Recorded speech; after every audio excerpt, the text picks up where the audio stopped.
And we're live. All right, everybody, welcome back to Dennis Stoika's Modern Era Warriors, right, podcast. And we've only done a few of these so far. It is extremely important for me to be able to bring on subject matter experts, people that have influenced me, people that are near and dear to what we do at Modern Era Warriors. And today we are honored to have Josh Henkin, CEO of the DVRT, Dynamic Variable Resistance Training, with us today, Ultimate Sandbag, right? And I'm just going to kick it over to Josh to say hello to our listeners and everyone that's listening either live or will watch the replay. Josh, can you please share with everybody the amazing things that people that you've touched as far as magazines that you've been in and others that you've worked with and just who Josh Henkin is? Sure. Thank you so much for having me, Dennis. I really appreciate the opportunity to always, talk shop. I've been in the industry for 25 years, so that does date me a little bit. Explains the hairdo a little bit too. Through that time, I owned a facility for over a decade, and as you mentioned, DVRT as that grew as a part of our business, and we basically traveled more and doing more educational programs, I started just placing all my focus upon that. So we had the opportunity to teach in over 13 different countries. I've taught in everywhere from Moscow to Japan and everywhere in between. We've taught, in basically every national conference, including the NSCA TSAC, which is their Tactical Strength Conditioning Conference. We've worked with the U.S. Marines and their HIT program, which is their High Intensity Tactical Training Program. U.S. Army Special Forces Recruiting Battalion, tons of law enforcement, fire departments, and everything in between. And we've been very fortunate enough to be featured in Men's Health several times and the Wall Street Journal and a lot of other great, cool publications. That's insane, right? I mean, that is success, right? That is success, and success doesn't come easy. Like my book, 1% Better Every Day in Every Way. It takes consistency, right? It takes coaching, it takes community, it takes consistency in order to move the dial. Over 25 years, and be a leader in the organization, right? Leader in fitness industry. Josh, please tell everybody what is DVRT, Dynamic Variable Resistance Training, because if those that are going to be listening that are in my Facebook group or YouTube later, they might not know what this is. And, we're going to get to some other questions on who it's for, which is everybody. But we know the Marines are using it, the military is using it, law enforcement, et cetera, right? Amazing program. Please go ahead. Sure. I mean, outside of just being a cool acronym, it was a mission of mine to sort of systemize and help clarify for people what functional training means. There's obviously a lot of misinformation out there, a lot of misunderstanding, and so people often miss the benefits. So we wanted to create really specifically a system, and especially looking back at the industry, there's not a lot of systems. There's a lot of programs that have different exercises and different training methods, but there's not really a system so that you can determine, depending upon what you're trying to achieve, where you want to be on that spectrum and what you should be doing and where you should be going with your training. So we try to solve that for people because I know that's something I always wish I had coming up as a coach and something I would have loved to have to be using with different clients. Absolutely. Great job. So, for everybody, it's not just about a sandbag too. So I want to make that extremely clear for people. And we can maybe get into that either if you want to expand on that now or follow-up question that I have for different audiences as well, Josh. Sure. I mean, DVRT really stemmed from the fact that, originally I had no intention of creating a sandbag or a sandbag system. It was just basically out of need of helping myself and helping clients train more efficiently and effectively. And so I did a lot of research because I was using the homemade Army duffel bag back in the day with the duct tape and all of that good stuff. I wanted to find out, why were we doing what we were doing? And as I often joke, as the internet loves to remind me, I didn't invent sandbags. I didn't claim I did. But, looking for that information, okay, what do we do? Why do we do it? How do we progress? What's the techniques? There just wasn't very much information. You could find a handful of pages here and there. So, almost giving up on the idea of it because I don't want, as a coach, first and foremost, my goal was to do things that are purposeful and intentional. So if I couldn't have a clear purpose and, understanding of what I was doing, I wasn't going to keep doing it. The novelty effect of something wears off of me very rapidly. So that's not something that sort of motivates me to do something. So, basically what I started doing is to look at what are the unique attributes of the Sandbag, because it's a tool that's never really penetrated like mainstream fitness, even though it's been like lurking in training for a long time. What are the deficiencies and what are we doing wrong with it? And then how do we correct that so that we have we can highlight all the amazing unique benefits and minimize some of the obstacles that probably people typically faced. Mm-hmm. So I got disenchanted with the idea of using the term Sandbag training because that was nondescript, right? Yeah. What I was finding were other people were trying to say, oh, we do Sandbag training, and it looked nothing like what we were doing. So I wanted to really clarify what that was and have a more specific system. So a colleague of mine just said, why don't you call it not Sandbag training, but DVRT? And that's how we came up with the acronym, because we wanted people to really identify with a specific system of principles and concepts that, obviously does translate beyond the Sandbag, but obviously is also most effectively used to the tool that we've created. And that's what we did. We when people ask me what's most unique about our Ultimate Sandbag versus stuff that you'll see in the marketplace, I mean, I could talk about details that may or may not be meaningful to people listening, but the most impactful part is it was made for our training system. Yeah. And so a lot of other stuff is just stuff. So everything we did was very intentional to follow those progressions and concepts that we wanted to highlight with people. Awesome, Josh. And for, one of the things in the coaching, the performance coaching that I do, right? Purpose and intention, right? I hear you loud and clear with having purpose and intention in life to be working on the priorities, right? That are most important to us day in and day out, right? And I also hear too, just from you over time and being part of DVRT for a very long time now too, but it's also about using the right tool for the right job. So it's not just the Sandbag too, and so it may not be the best tool for kettlebell swings, right? Right. Next question would be, what went into making the Sandbag? Good follow-up question, right? What went into making the USB, and how has it evolved today? So maybe not all those details that are very specific, but I will say, right, there is no doubt on my mind that it is the best Sandbag on the planet. Well, I appreciate that. I mean, it's been a lot of growing pains because I didn't get into this as a manufacturer or someone who, had predetermined that this was going to be a business and we built this out in a boardroom or anything like that. It was very much organic. And it was primarily going to be for myself. And so, I'll keep the kind of the short part of it. We found a boat manufacturer back in Chicago, 16 years ago, and he created our first Sandbag based on some, prototype specs that I was just trying to solve what I would like to see for a tool that was specifically made for fitness. And, that's something I remind people is I don't think there's too many other tools that we value and, prioritize in training that aren't specifically made for fitness. We don't make, people try to make like, oh, you can use cans of soup to lift weights and you can use gallons of water. I'm like, I guess if you're absolutely desperate, but almost no one I know, like the community we live in, a lot of people have home gyms and none of them are doing that stuff. It's the price of the tools that we're talking about largely are very accessible to people and that you can do a lot with. So, I designed some prototypes, didn't know really what I was creating.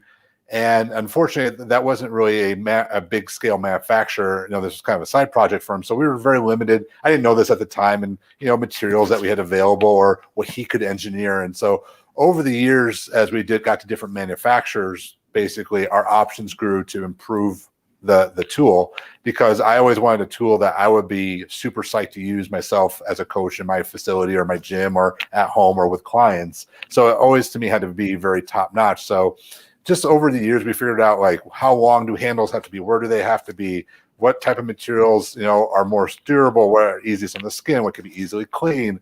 And so forth. And, what shapes, what size, like how long should it be? How wide should it be? These were all things that I never, considered when we first started the process. And so over the years, we really refined that because, again, it's not only important for having just a positive usage out of the implement, but you're going to standardize things as well when you're talking about the system. If we had barbells that were all different lengths and then we tried to create programs off, but it would be, craziness because, everyone has a different experience with the tool. So we wanted to sort of help people like, this is how we're going to standardize the fitness sandbag. This is what it should look like. This is how it should function. This is what you should be doing with it. And that's really what's led to the system becoming better, because then we can get very specific upon techniques that we're using, progressions that we're using, how and why we're constructing different programs. And really, again, going back to the sort of first point, maximizing the benefits that the Ultimate Sandbag offers and really minimizing any negative sort of, not effects, but negative attributes, like we don't micro load the sandbag as we would, let's say, a barbell or something like that. That's always the first thing that I tell people, right? So obviously it's extremely easy price point for someone to buy maybe a combo package of a couple different ones, right? To do a whole lot of different things, and with the different sizes, right? And weight, one factor, right? One of the very first things I ever learned from you, right? Holding positions, stance, position, complexes, right? When we start moving and doing other things with the sandbag. Why should someone consider using the USB or other small implements, right? Kettlebells, dumbbells, medicine balls, TRX, et cetera, right? You use some of these other things as well in your own training, and even mixing some of that into DVRT with body weight exercises, right? So versus going to the gym. Especially right now, over the last year with COVID and stuff too, right? So yeah, that's something unique into the equation, right? And I'll even throw in, like, even in this question, your programs that are online and helping people learn, maybe, even how to program themselves, right? To some extent by even taking your course or learning the different types of programs that you have, right? It's not different types of packages of programming that you have. Yeah, I mean, I think not to get off a tangent, because I'm saying this for a specific reason, is that the confusion often comes in not understanding the history of physical fitness. And so my background in school was physical education, and part of that obviously is going to the history of physical fitness. So the idea of going to a gym is a rather new concept. It's probably started around the 80s, was actually when gyms really became something. Prior to that, often it was almost an oddball thing to do, especially heavy strength training. It was only done by a few people, and it was often done in basements or very non-luxurious type of facilities than we would see today. And it was also done a great deal of combination, meaning that the idea of lifting weights was a rather small part of the overall equation. Like, there was a lot of gymnastics and wrestling and other types of physical fitness, throwing objects, kind of like you would see in the very first Olympics, like javelin throwing and discus throwing were things that people did, running and jumping and so forth as well. So strength training didn't make up this 90% that we typically think of today, and or lifting weights, I should say, because obviously gymnastics is strength training too. So when you sort of put that in perspective and then look at what we see often today, it's a process I went through myself as a coach. As a young coach, I thought that the way you made a great gym was how many tools you had in the gym. And then myself as a more mature coach, I go, you should only really go to the gym for the coaching, if there's really exceptional coaching. Because nowadays, most of the gyms or facilities we see today are, like you said, tools that we could see having in our own house. Like, they're not, I walk my dogs around our neighborhood and people have their garages open, and those that have garage gyms, they look very similar to what you would see now. They don't have it to the scale, obviously, but they have a lot of the base equipment that we would commonly see in gyms nowadays. So now the need to have that specific gym space isn't as necessary, because back in the 80s, it was selling you machines, it was selling you, running on treadmills, and now we've had this big shift. We don't need specifically the gym for that, because these are tools that we can have access to. Like, you weren't probably going to drop $50,000 on a couple of machines. Probably not. So you might drop, if you drop $500 to $1,000, you can have a fully outfitted gym. That's and you can obviously do it for less than that if you wanted, but just the point being, it's so much more accessible. So now it goes back to, what do you do with the tools and the coaching that you get? So I always tell people now, I even tell my colleagues that have facilities, I go, when they name off all the tools they have, I go, that's irrelevant. What should be special and unique and beneficial is the coaching you get. So that's to me the only reason to be going to a gym nowadays, is for that coaching. But like you said, now I can get a lot of that coaching. Technology has improved, so I can get it online. I can get through a lot of different mediums. So I don't necessarily even have to go to a facility to get that coaching. I can film things and send it to you and so forth, which is great, because that means we can impact more people, because we know things like time and money are always obviously big obstacles for a lot of people in their physical fitness. So if we can reduce both of those obstacles, then we are more likely to make a positive impact on more people and reach maybe more people than we would have, because again, when I started back in the day, you just sort of impacted the people in your neighborhood. Now with technology, we can impact people all over the world. Yeah, that's amazing, Josh. So I'm a coach, right? Yeah. I've been coach for 13 years in a small business, and you're an amazing coach, and you've been able to reach so many people, and Jessica has been able to reach so many people with what you do, your love, your passion, your purpose in life to help other people do these things too, right? And it is accessible, right? To find what I believe, right? What I've done in my business, Monitor Warriors too, is reach out to the best people in reality-based self-defense, grappling, striking, functional fitness, right? And learn from the best. And you can do that at home yourself, even as a business owner, right? It's my coaching that I'm delivering through those different aspects of Modern Warriors as well. It starts with coaching, and then it starts with great coaching that I've received from people over time too, and then bringing those strategies, tools, practices into others, right? Awesome. Right. To kind of follow up on that too, what would you advise a beginner, right, or a new learner that has never trained before to do? Where should they start? So yeah, I mean, that reminded me, I didn't really answer your other question, was like, why use the ultimate sandbag? And the idea too is that, there's a couple of things that we have in front of us. So one is, if we are going to invest in a tool, that's how I think of it. I don't think it was buying something.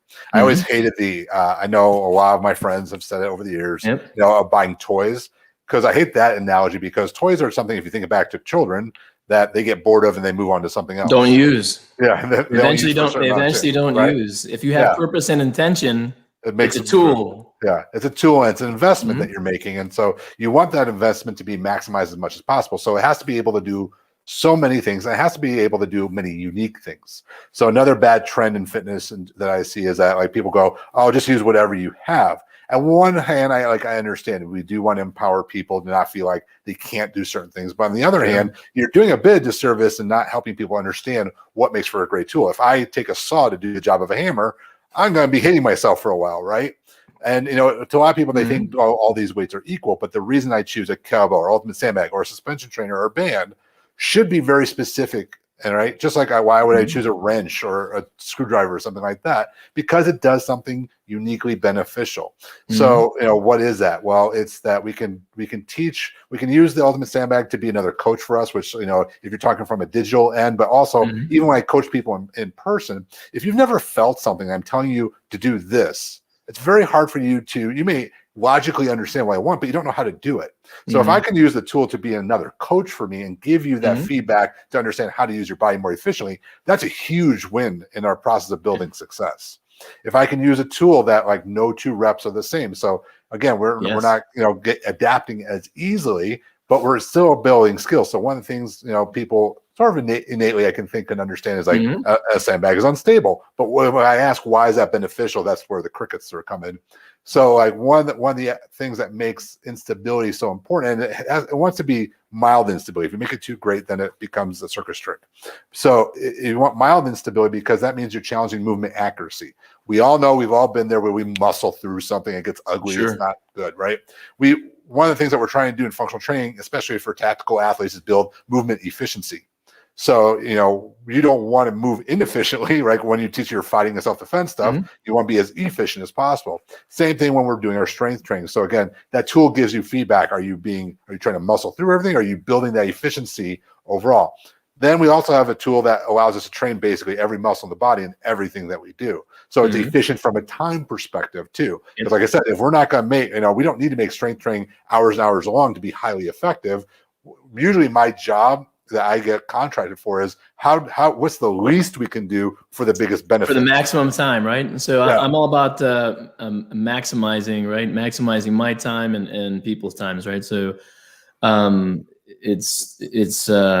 you want to minimize the amount of time that we spend, but maximize the output, right? The outcome that we get out of it. So absolutely. I mean, when you're talking like SWAT and you're talking about fire departments, I mean, there's other departments and units, but like just using those two examples, people that have really unpredictable schedules that may not know how much time they can commit. And by the way, they're on quasi sleep schedules. Sure. Recovery is impeded. So if I can give them 10 to 15 minutes, maybe 20 minutes, but 10 to 15 for sure of consistently focused work, that if we do that consistently, that's going to have a huge benefit than them trying to get an hour or 2 hour every other week.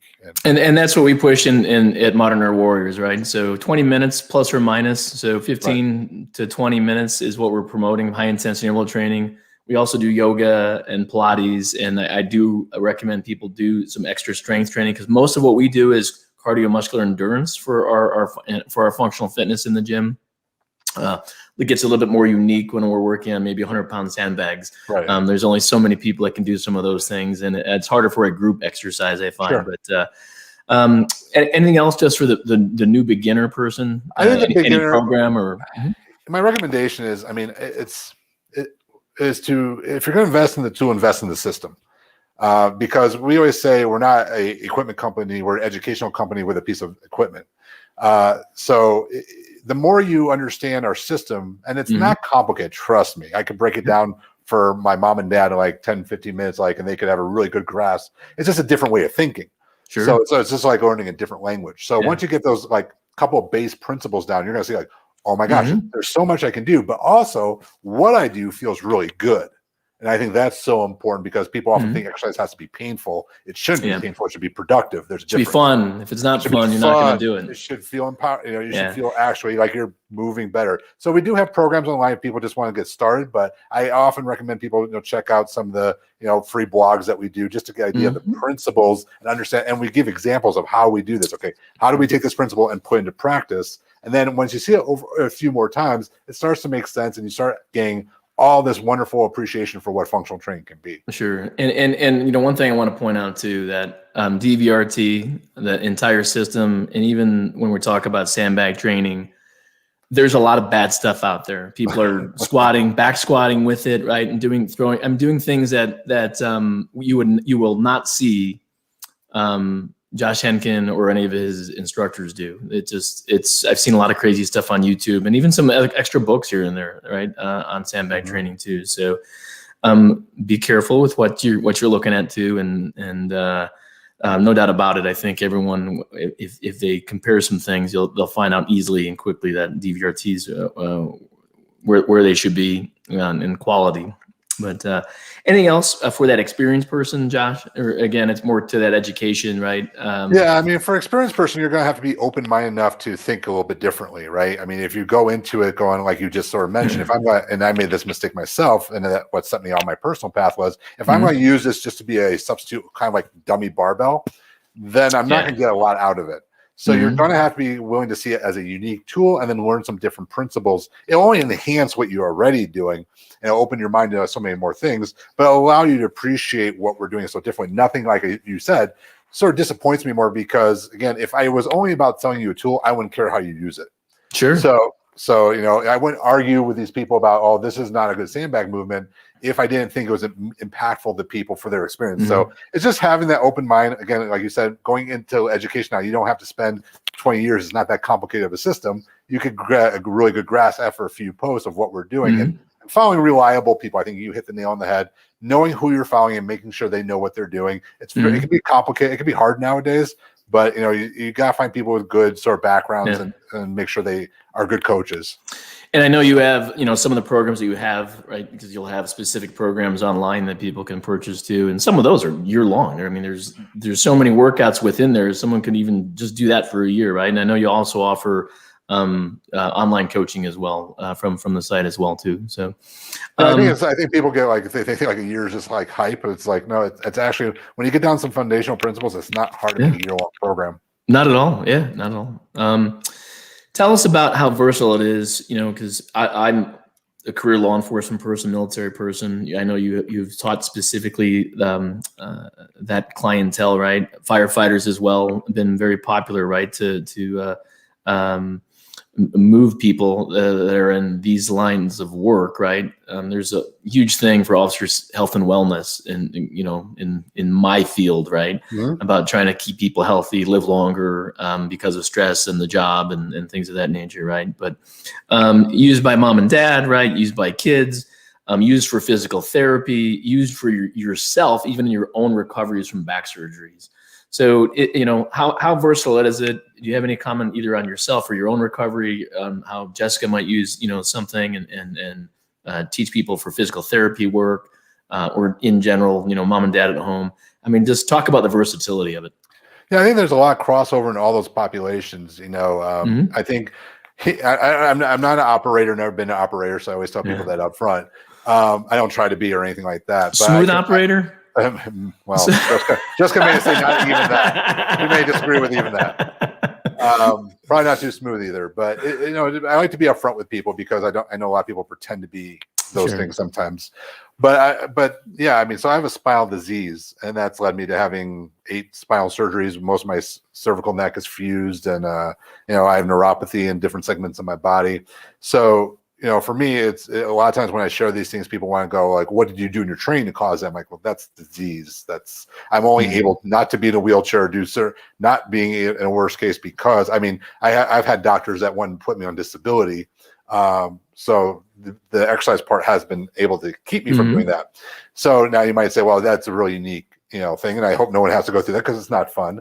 But, the reason I usually get brought into a lot of these different tactical programs is because they're actually kind of chasing the same thing you kind of alluded to. They, a lot of I think the mistakes of people in my industry when they go try to help tactical programs is they go in there and want to show how badass they are. Instead, I've been brought in every time for things like injury reduction, health, maintenance, things like that, things that don't get necessarily the sexy play on social media. But as you know, it's crucial. I mean, if you can't perform as an operator, and so for me too, Josh, if I can jump in here for a second too, right? It's I hit on people so much for rotation. So right, so because I eventually tell someone, I hope I'm 90 some years old someday. And you might be 90 some years old someday. And I know you have a love for dogs, and you want to be able to reach down to the floor to actually feed them or reach up to get food, right? We want to be able to actually move well as a human being, right? Beyond maybe when we're younger as an athlete, and it's all about, right, living as long as possible, right? As healthy as possible. Yeah, I mean, and that's, even in the world of athletics, like, that there's a saying that the most important ability is availability.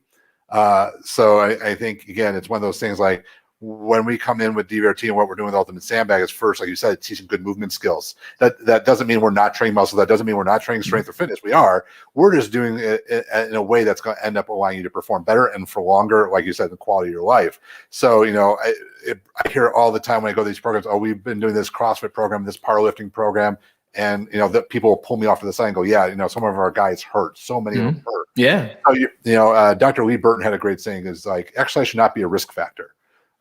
So what we try to do is teach people how to move well, and they can take that strength to, like you said, a lot of their, whether it's professional activities or personal activities, and find out like, wow, that was so much easier, or I didn't have to expend as much energy. I feel better than I would have. Oh, my back's not as achy. My knees don't hurt. And this sounds like probably every bad fitness infomercial, but it's not been an easy process to help people see this. But like I said, for the last 16 years, that's why I'm always brought in. I'm usually the person to fix a lot of problems. Sure.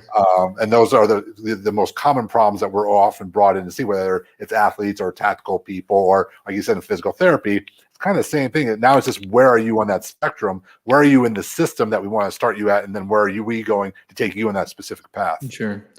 So I have almost 30 years in the military and law enforcement, right? So I am, pre-gym, and by the way, for all my Chicago friends, right? Josh and I are both from the Chicagoland area for growing up, right? So a lot of these people that will watch this later will be, Chicagoans as well, right? But, going through various aspects of seeing different things in high school, and then the military, and then law enforcement, and then where we are today. And even I would say when we talk about coaches, right, and people like you that have been in the industry, I believe that we now have better strength coaches in colleges and high schools, even, right, than we did 30 years ago because of knowledge and using the right tools and things like that, and people like you. So we're getting closer to our time, Josh. It's almost 3:30. Can you give me just a couple more minutes? Absolutely. All right. I'll try to. A couple of questions are We have 4 questions left, and two of them are very easy. The other ones won't be that hard either. But who has inspired you or inspires you? As far as like people that have inspired me, I think I think back to my stepmom.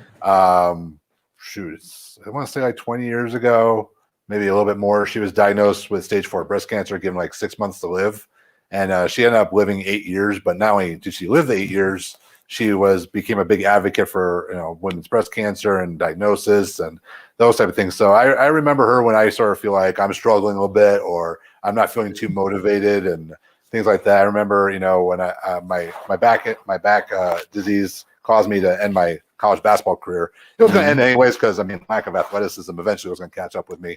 But I remember calling her really upset, because the back had just gone out and I just couldn't play anymore. And she's like, "Well, what now?" And she always had that attitude of like, "Okay, you can be sad and be upset about what just happened, but if you got to move on, let's go to the next thing. Let's focus on with the positive things that you can be doing." So I think I always think of her whenever I feel like I'm a little stuck in life. Awesome, Josh. Thank you for sharing that. Right. Yeah. So the only easy day was yesterday would have been one of her mantras, perhaps, sure. Right? Yeah. Right. The only easy day was yesterday. So where do you see DVRT and or yourself in 5 years? I hope our program just keeps growing in the quality of the education that we provide. And people always want to hit me up and go, "Oh, what's the next tool you're going to create?" I'm like, I don't create tools. I like to think of it as creating solutions. So unless I get inspired by something, that's not really my focus as much as helping develop communication to people how to use the system even better. So I hope we continue to focus on that primarily, and we get more of an opportunity just to do that to just impact more people around the world. I think that's what it's all about, right? Trying to reach as many people as possible. So, I did not ask this question or leave it, and we're going to have 2 final questions. But I'll hope to have Jessica on soon too, or maybe both of you on, and because it's one question I need to start asking occasionally is what is your epitaph going to look like? Because at the end of the day, it's what we're doing today is who we're going to be in our life, right? It's what we want it to be, and you've touched a lot of people, and it's going to be extremely impactful. I appreciate that. Last 2 questions are fun questions for yourself and our audience as we wind down here. So for those that do know or don't know, right? If you're familiar with DVRT USB, you know that there's something in Josh, right, about superheroes. He did some superhero wads a long time ago, right? And we got the Marvel movies and all this other stuff that's come out, right? So I had to ask a question here. Last couple fun questions, right? If you could have any superhero power, what would you have and why? Well, I think it's very appropriate, very easy for me on this one. I think it would be the healing one. We joke because there's so much metal in my body now that I'm trying to be Wolverine, minus the claws. But it just, when I was young and a young coach, I had an older client, and she was a former teacher, and she said, "Josh, there's 2 things that are wasted on the youth: health and education." And I think those two things it's very true. When you don't feel well, it's amazing how much that impacts the rest of your life. So that's why I'm also very passionate about helping people with like chronic pain issues or help them be more injury resilient. But that would be an easy one for me. Awesome. Thanks for sharing. Last question. Would you rather, and for those again that if you're in DVRT and you follow on Facebook, right, both Josh and Jessica love dogs, and they have boxers. So the question that I came up with is, what would you rather be able to control? Animals, not humans, right? Or electronics with your mind? I would have to say electronics because as anyone who's ever had a boxer knows, and we have rescue boxers, which makes them even more amped up. They're quite challenging at times, but I think their personality is just the fun part of having them. So I wouldn't want to take that away. Technology, on the other hand, makes me, I think, scream and yell way more than the dogs ever do. And I'd love to be able to control that way more efficiently, especially as I'm finding as I'm getting older, and I think technology is passing me a bit. Sure. So I think the technology would be more fun and more beneficial to me. Hey, you're awesome. Josh, our time is up. I got just a few minutes after, right? I'm trying to keep these to 30 minutes. So they're very beneficial and something that's edible for our audience as well too, right? I am so grateful for you and DVRT and USB and Jessica as well, right? And again, it's I'm only doing one podcast a month, and it's all about bringing people into me that matter, things that matter the most, and things that I love, right, and a part of my life and coaching and mentoring that I've received. That's again like-minded people, right, like-minded communities as well. So I thank you so much. Any last words? No, You can websites, offers. I just want to say I appreciate you having me on. It's always my passion just to share with people. If people are interested, like, we are very dedicated to doing the same for everybody. So we have tons of free information at our website, dvrtfitness.com. If you want to check out our Instagram, Ultimate Sandbag. I think like you said, Dennis, there's unfortunately a lot of bad information out there. We try to surround ourselves with good coaches, so we'll feature a lot of those people on our different platforms. But if you guys ever have questions, if you email us to the website, it gets to us. I promise. We're happy to help you guys out and guide you the best we can. Awesome. Thank you, Josh. All right, Modern Warriors, that's another wrap up. As always, train hard, train smart, train safe, train real, and train for life. Visit us at modernwarriors.com, Facebook and YouTube business pages, our Facebook group as well. Till next time, take care.